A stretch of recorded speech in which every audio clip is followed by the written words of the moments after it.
Hello friends, welcome to Xmart study YouTube channel. साथियों, आज है 14 अगस्त 2023 और आज एमपी पुलिस का पेपर था सेकंड शिफ्ट में।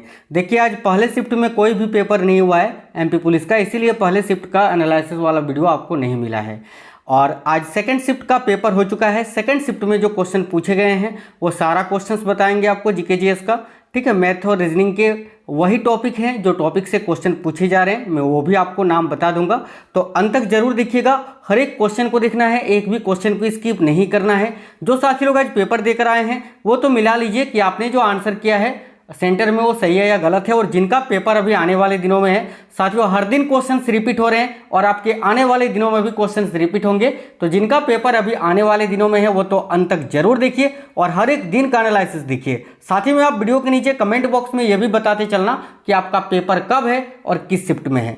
तो चलिए क्वेश्चंस देखते हैं। सभी साथी क्लास को एक लाइक और शेयर जरूर कर दीजिएगा। नए साथी आप में से कोई भी हैं, चैनल को सब्सक्राइब करके बेल आइकन को ऑन कर लीजिएगा, क्योंकि वो सारा टॉपिक भी मैं आपको करवा दूंगा जिस टॉपिक से पेपर में क्वेश्चंस पूछे जा रहे हैं। देखिए, क्वेश्चन जैसे कि आपसे पूछा था आज के सेकंड शिफ्ट में कि रासलीला भारत के किस राज्य का लोक नृत्य है। तो साथियों, रासलीला जो है ना, ये उत्तर प्रदेश राज्य का लोक नृत्य है, याद रखिएगा। तो इसका करेक्ट आंसर हो जाता उत्तर प्रदेश। एक क्वेश्चन पूछा था, भारत में खारे पानी की सबसे बड़ी झील कौन सी है।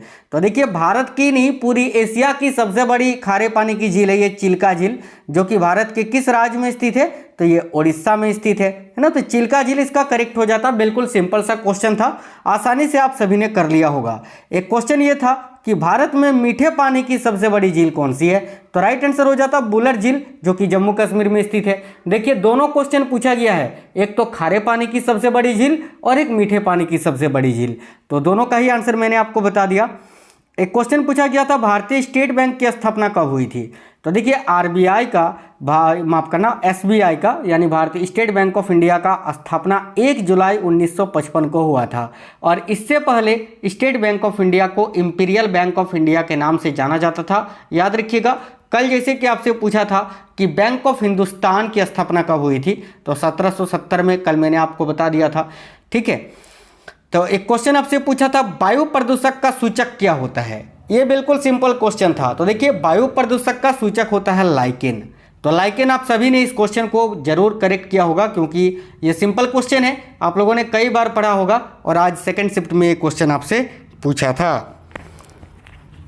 चलिए आगे देखते हैं।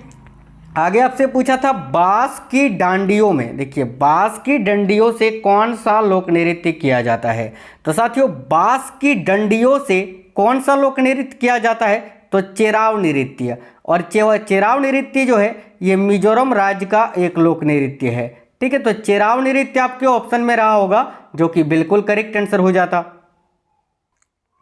आगे आपसे पूछा था, इनमें से कौन सा भारत का उत्तर पूर्वी राज्य में शामिल नहीं है। ठीक है, तो देखिए, भारत के उत्तर पूर्वी में कुल मिलाकर देखिए असम, अरुणाचल प्रदेश, मणिपुर, मेघालय, मिजोरम, इसके अलावा नागालैंड, सिक्किम और त्रिपुरा राज्य शामिल हैं। ठीक है, तो ये तो ठीक है, इनमें से कोई 3 राज्य ऑप्शन में दिया होगा, वो तो ठीक था। एक कोई दूसरा राज्य दिया हुआ होगा, वो आपका राइट आंसर हो जाता। किसी ने बताया कि सर महाराष्ट्र दिया हुआ था, तो अगर आपके ऑप्शन में महाराष्ट्र था तो वही आपका आंसर हो जाता। ठीक है, एक क्वेश्चन था, अकबरनामा के लेखक कौन थे, या फिर आईने अकबरी आपसे पूछा होगा। तो देखिए, अकबरनामा पूछे चाहे आईने अकबरी पूछे, इसके लेखक थे अबुल फजल। इसका संबंध है अकबर की जीवनी से। ठीक है, एक क्वेश्चन था, दादर किस राज्य का नृत्य है। तो देखिए, दादर की अगर बात करें साथियों, तो दादर ये बुंदेलखंड का प्रसिद्ध नृत्य है और बुंदेलखंड आपका उत्तर प्रदेश में है। तो इसका करेक्ट आंसर हो जाता उत्तर प्रदेश। देखिए, इसके बारे में बता दें तो दादर बुंदेलखंड का प्रसिद्ध नृत्य है। यह अधिकतर पुरुषों द्वारा खुशी के अवसर पर किया जाता है। दादर के लिए कोल, कोटवार, कहार विशेष रूप से प्रसिद्ध है। देखिए, इसमें पुरुष बात बजाते हैं और महिलाएं नृत्य करती हैं। ठीक है, इस नृत्य में। आगे आपसे क्वेश्चन पूछा था, आकाश का रंग नीला क्यों दिखाई देता है। बहुत ही सिंपल क्वेश्चन था, सभी को पता है कि प्रकाश के प्रकीर्णन के कारण। चलिए, ये क्वेश्चन आपका फिजिक्स से पूछ लिया था। तो प्रकाश के प्रकीर्णन के कारण आकाश का रंग जो है वो नीला दिखाई देता है। एक क्वेश्चन ये पूछा था कि द्रव्यमान संरक्षण का नियम किसने दिया था। बहुत ही अच्छा क्वेश्चन ये पूछ लिया था। तो साथियों देखिए ये क्वेश्चन बहुत ही अच्छा क्वेश्चन था और द्रव्यमान संरक्षण का जो नियम है वो किसने दिया था आप सभी को पता होगा, और नहीं पता है तो अभी पता चल जाएगा। उससे पहले आपको बता दें कि देखिए द्रव्यमान संरक्षण जो है एक पृथक माफ करना यार, द्रव्यमान संरक्षण किसको कहते हैं सबसे पहले ये जान लीजिए। तो एक पृथक प्रणाली में द्रव्यमान को रासायनिक प्रतिक्रिया में न तो बनाया जा सकता है और ना ही इसको नष्ट किया जा सकता है। और द्रव्यमान संरक्षण का नियम लावोजियर ने दिया था साथियों, याद रखिएगा लावोजियर, ठीक है, लावोजियर ने आपका द्रव्यमान संरक्षण का नियम दिया था। यहाँ पर थोड़ा टाइपिंग छूट गया है तो याद रखिएगा लावोजियर ने। एक क्वेश्चन आपसे था कि बीजक की रचना किस पर आधारित है। तो सबसे पहले तो बता दें, ठीक है, बीजक की रचना की थी कबीर ने, संत कबीरदास ने, ठीक है। तो देखिए बीजक की जो रचना है ये किस पर आधारित है। तो कबीर अगर ऑप्शन में था तो वो तो आपका ठीक है, वो राइट आंसर हो जाता, कबीर के द्वारा रचित है। और देखिए बीजक भगत कबीर या संत कबीर की मुख्य प्रामाणिक कृति है। इस कृति को कबीर पंथ की पवित्र पुस्तक मानी जाती है। मासी कागज छुओ नहीं, कलम गाहो नहीं हाथ, साखी 187 में ये आपका वर्णित है।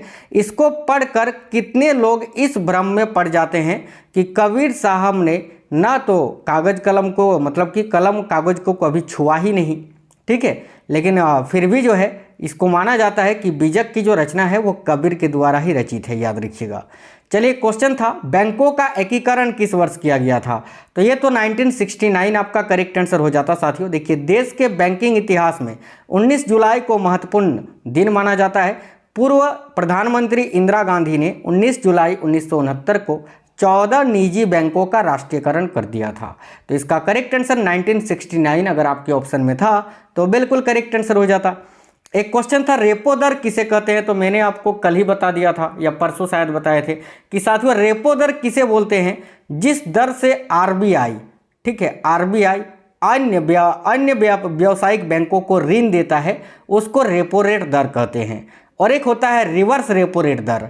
तो रिवर्स रेपो रेट दर किसे कहते हैं, जो कि जिसे मतलब कि जैसे कि आरबीआई अन्य बैंकों को ऋण दिया और जब अन्य बैंक वही पैसा आरबीआई को वापस लौटाता है तो उसको रिवर्स रेपो रेट दर कहते हैं। वर्तमान में रेपो रेट दर कितना प्रतिशत है, तो याद रखिएगा 6.50%, ठीक है। एक क्वेश्चन था इनमें से कौन सी नदी एस्चुअरी का निर्माण करती है। अब एस्चुअरी का मतलब होता है मुहाना बनाती है, ठीक है। तो देखिए एस्चुअरी का निर्माण करने वाली प्रमुख नदियां हैं साबरमती, नर्मदा और तापी नदियां। देखिए ये जो नदियां हैं साथियों ये पश्चिम की ओर प्रभावित होने वाली नदी है और आपको याद रखना है कि पश्चिम की ओर जो नदी बहती है वो डेल्टा का निर्माण नहीं करती है, वो एस्चुअरी यानी मुहाना बनाती है। तो शायद आपके ऑप्शन में नर्मदा दिया हुआ था तो नर्मदा करेक्ट आंसर हो जाता। एक क्वेश्चन था कलहन के द्वारा रचित पुस्तक का क्या नाम है। तो देखिए कलहन ने रजत रंगीनी नामक पुस्तक की रचना की थी। रजत रंगीनी जो कि जम्मू कश्मीर के इतिहास को बताता है, ठीक है। एक क्वेश्चन था नार्कोपोलिस। देखिए नार्कोपोलिस नामक पुस्तक के लेखक कौन हैं। तो देखिए नार्कोपोलिस नामक पुस्तक का लेखक अगर आपसे पूछा था तो इसका करेक्ट आंसर हो जाता जीत थाइल, ठीक है। बिल्कुल ये भारतीय मूल के ही हैं। इन्होंने नार्कोपोलिस नामक पुस्तक की रचना की थी। किसने, तो जीत थाइल ने। एक क्वेश्चन शायद ये था कि खजुराहो का मंदिर कब और किसने बनवाया था। ये क्वेश्चन पे श्योर नहीं है, ये क्वेश्चन थोड़ा डाउट है। अब बताइए कि ये क्वेश्चन पूछा था कि नहीं पूछा था ये वाला। तो खजुराहो का मंदिर जो है ये देखिए महान चंदेल राजा विद्याधर ने महमूद गजनवी पर अपनी विजय के उपलक्ष्य में किया था। कब, तो लगभग 1050 ईस्वी में इस मंदिर को बनवाया गया था, ठीक है। और साथियों देखिए ये तो थे जीके जीएस के क्वेश्चंस और मैथ और रीजनिंग की अगर बात करें तो वही है, कोई भी अंतर नहीं है। लगभग 65 क्वेश्चन मैथ और रीजनिंग का पूछा जा रहा है जिसमें ज़्यादातर क्वेश्चन आपके रीजनिंग के हो रहे हैं। आपके मिरर इमेज से वाटर इमेज से ज़्यादातर क्वेश्चन पूछे जा रहे हैं, 5 से 6 क्वेश्चन, ठीक है। और मैथ में शायद कल ही से, पहले दिन तो नहीं पूछा था, कल से HCF देखिए HCF और LCM जो है आपका पूछा जा रहा है, ठीक है। एलसीएम और एचसीएफ जो है आपको पूछा जा रहा है, तो इस टॉपिक को आप लोग एक बार रिवीजन कर लेना। बाकी वही टॉपिक है जो टॉपिक से क्वेश्चंस आ रहे हैं। एडवांस आपको नहीं पढ़ना है मैथ में, क्योंकि एडवांस से क्वेश्चन जो है वो नहीं पूछा जा रहा है। तो साथियों बिल्कुल सुपरफास्ट तरीके से जितने क्वेश्चंस आज पूछे गए थे वो सारा क्वेश्चन मैंने इस क्लास में आपको करा दिया। और बता दें आपको कि डेली शाम में एक क्लास आता है, जिस दिन 2 शिफ्ट का पेपर होता है उस दिन 2 शिफ्ट के क्वेश्चन एक ही वीडियो में, जिस दिन 3 शिफ्ट का पेपर होता है एक ही वीडियो में तीनों शिफ्ट के क्वेश्चंस आपको करा देते हैं। तो शाम में वीडियो आएगा ऑल शिफ्ट का रात में। तो जैसे ही 3rd शिफ्ट का पेपर खत्म हो जाता है, क्योंकि आज पहले शिफ्ट में आपका पेपर नहीं था, तो दोनों शिफ्ट के क्वेश्चन आपको एक ही क्लास में करवा देंगे, और भी जो क्वेश्चन छूट गए हैं उनको ऐड करके। तो उस क्लास को आप लोग जरूर देख लेना, ठीक है। चलिए क्लास को लाइक और शेयर कर दीजिए। आप में से कोई भी साथी नए हैं चैनल को सब्सक्राइब करके बेल आइकन को ऑन कर लीजिएगा। मिलते हैं आपसे नेक्स्ट क्लास में साथियों, तब तक के लिए जय हिंद, वंदे मातरम।